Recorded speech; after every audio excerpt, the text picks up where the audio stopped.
Individuación significa convertirse en un ser único y homogéneo, y en la medida en que la individualidad abarca nuestra más íntima e incomparable unicidad, implica también convertirse en uno mismo.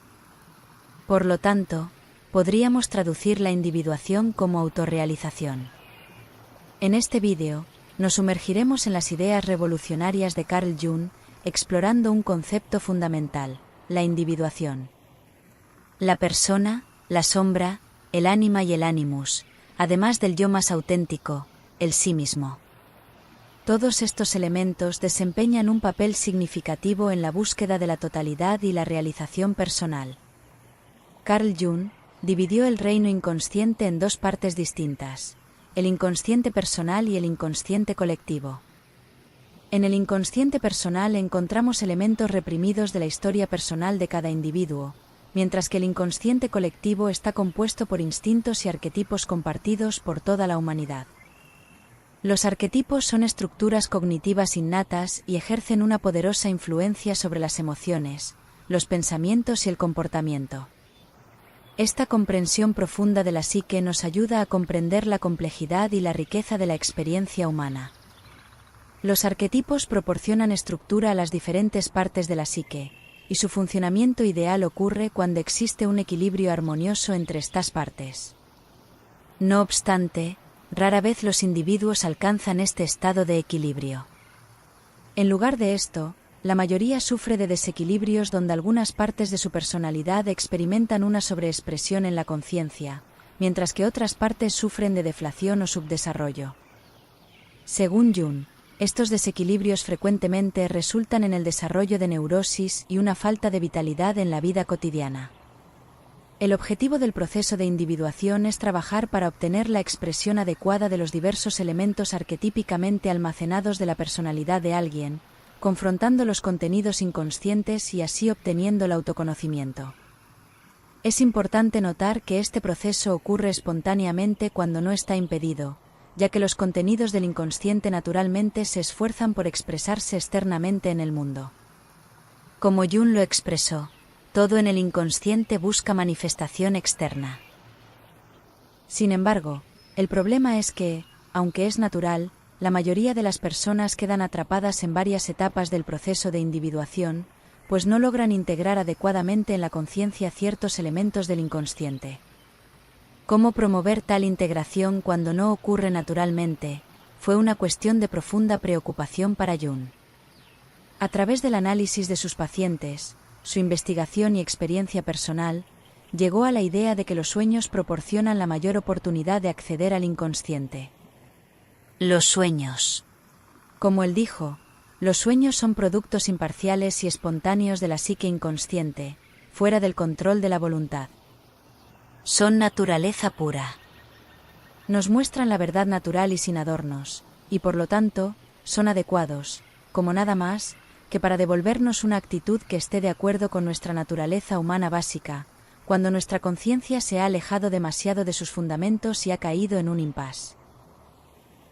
Jung atribuía gran importancia al análisis de los sueños como una herramienta terapéutica. Él creía que al registrar y examinar los sueños, sería posible integrar contenidos del inconsciente en la conciencia. Sin embargo, el análisis de los sueños no es un proceso simple debido a la naturaleza frecuentemente compleja de los sueños y la expresión de material que puede ser difícil de incorporar a la conciencia. La interpretación de los sueños, por lo tanto, requiere de una habilidad que es adquirida a través de la práctica y el entendimiento de los arquetipos más relevantes, que serán explorados más adelante. Antes de explorar los arquetipos que pueden manifestarse en sueños, debido a su subdesarrollo, es esencial discutir el concepto de persona. Persona. El término persona era usado en el antiguo teatro romano para referirse a la máscara usada por los actores. De manera similar, en la psicología de Jung, la persona representa la máscara social que cada uno de nosotros llevamos durante nuestras interacciones con los demás en la sociedad. En otras palabras, es la personalidad que proyectamos al mundo exterior. Aunque la persona desempeña un papel crucial en la facilitación de las relaciones sociales y la vida en comunidad, surgen desafíos cuando las personas se identifican excesivamente con ella. Jung afirmó: fundamentalmente, la persona no es nada real, es un compromiso entre un individuo y la sociedad sobre lo que un hombre debe parecer. Toma un nombre, gana un título, representa un cargo. Él es esto o aquello. En cierto sentido, todo esto es real, pero en relación con la individualidad esencial de la persona en cuestión, es solo una realidad secundaria, un producto de un compromiso en el cual los otros generalmente tienen una mayor participación que él. La persona es una apariencia, una realidad bidimensional. Muchas personas enfrentan el problema de la sobrevalorización de la persona, lo que implica una identificación excesiva con la máscara social en detrimento de otras áreas importantes de la psique. En el camino de la individuación, es fundamental comprender que la persona no representa la totalidad del ser, sino solo una pequeña parte de una personalidad mucho más amplia. Esta percepción se logra a través de la exploración del yo y la extracción de los contenidos ricos y significativos manifestados por los arquetipos. La sombra. El primer paso de la exploración del inconsciente, según lo propuesto por Jung, implica el encuentro con el arquetipo de la sombra. A lo largo de la vida, ciertos rasgos de personalidad pueden desencadenar retroalimentación negativa e incluso castigo por parte de los demás. Esta respuesta desfavorable genera ansiedad, llevando estos rasgos a ser empujados al inconsciente, donde forman la sombra, la parte oscura de la personalidad de alguien. Tomar conciencia de la sombra e integrarla en la conciencia es a menudo un esfuerzo arduo y en ocasiones heroico. No obstante, descuidar este proceso puede resultar en caos en la vida de una persona. En el ámbito del inconsciente, la sombra no es impotente, sino que ejerce influencia sobre las emociones, pensamientos y comportamientos de maneras que están más allá del control consciente. Muchas veces, la sombra se manifiesta a través de proyecciones en las que las características desagradables de la sombra, en lugar de ser reconocidas dentro de nosotros mismos, son atribuidas a los demás.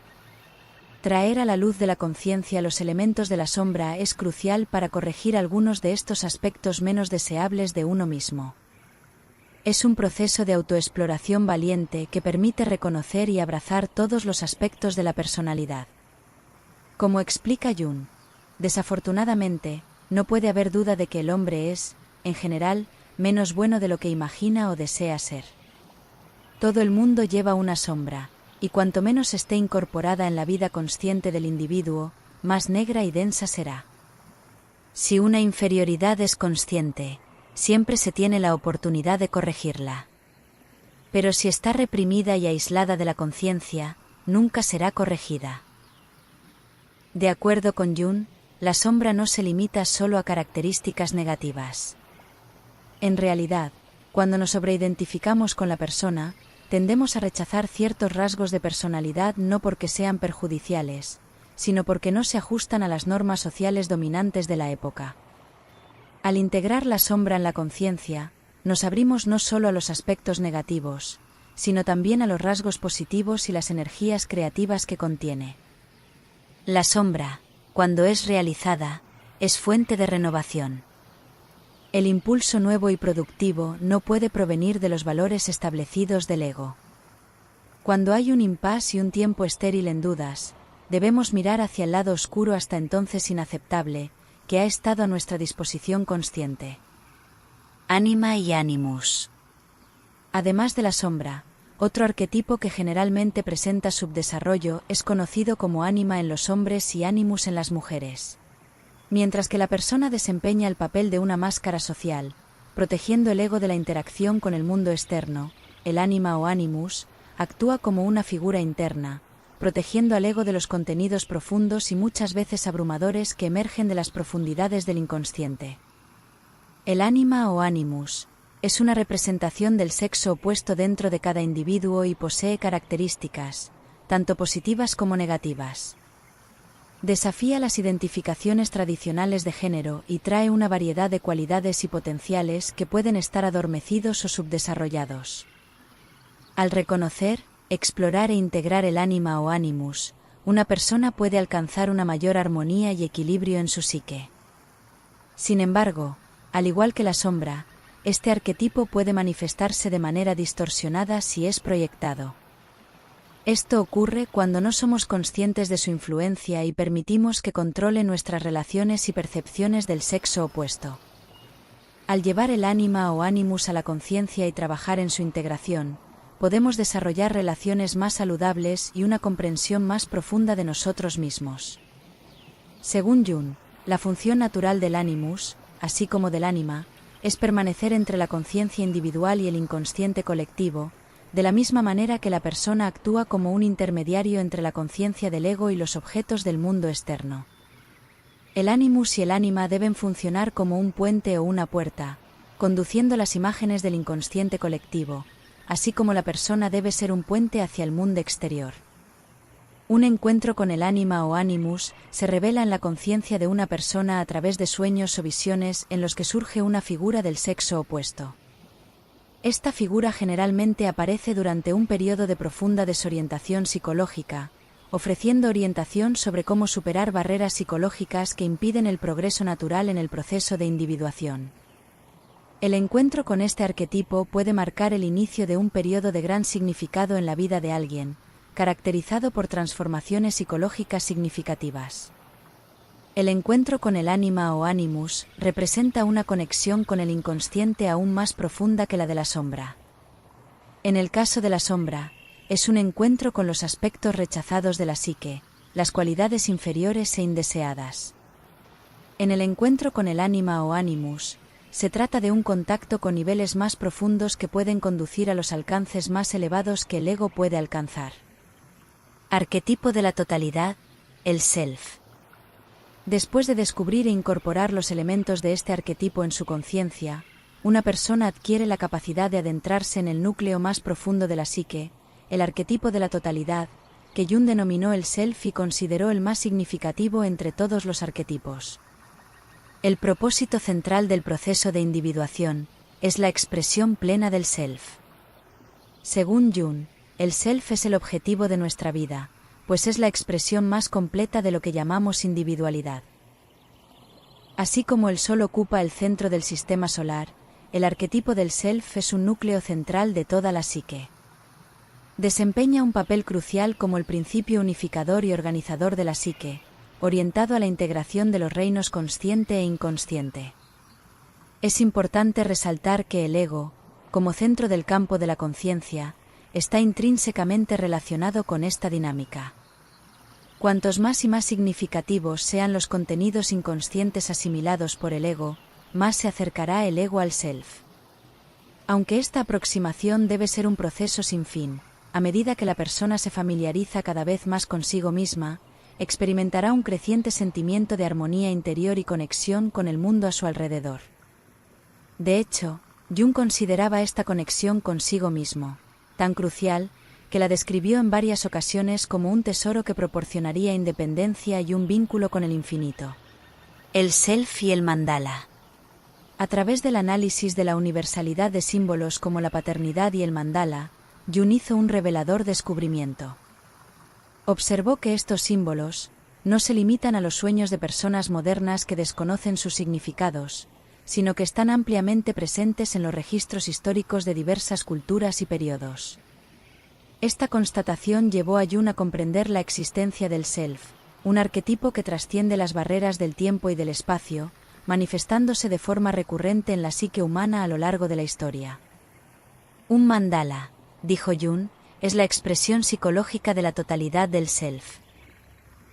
Los mandalas no solo tienen una historia extremadamente larga, apareciendo repetidamente en el imaginario de muchas religiones, incluyendo el hinduismo, budismo y cristianismo, sino que también, como observó Jung en algunos de sus pacientes, los mandalas surgieron, espontáneamente, durante momentos de desorientación y reorientación psíquica.